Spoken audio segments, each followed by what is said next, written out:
महायुतीचे उमेदवार शेखर निकम सर हे 265 चिपळूण संगमेश्वर मतदारसंघातून निवडून आलेले आहेत आणि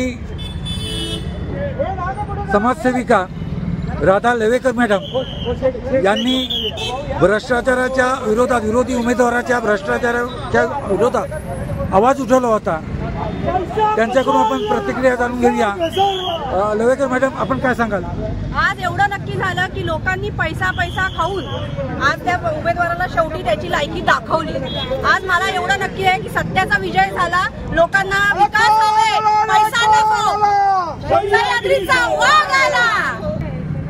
आज जे काही आपल्याला रिझल्ट मिळाला आहे त्याच्यानंतर मी आनंदी आहे त्या रिझल्टमध्ये आणि आज त्याचा जल्लोष म्हणून आम्ही आज बहादूर शेख नाक्यामध्ये आमचा जल्लोष करतो।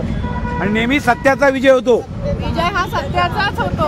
हा असत्यावर सत्याचा झालेला विजय आहे। लोकांनी विकास कामाला भरभरून मत दिलेलं आहे आणि ज्यांनी पैशाचा धुमाकूळ घातलेला त्यांना त्यांची जागा दाखवून दिलेली आहे।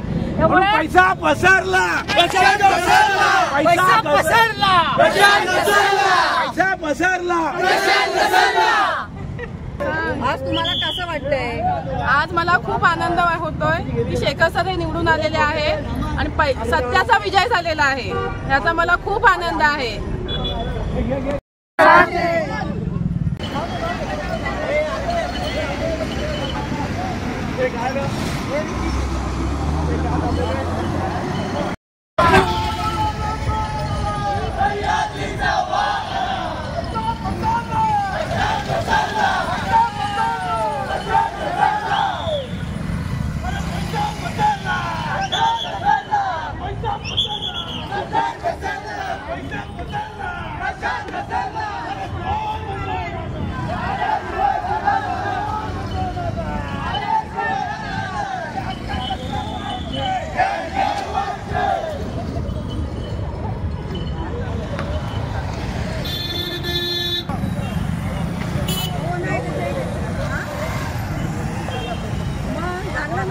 फायदा झाला ना, संपला विषय।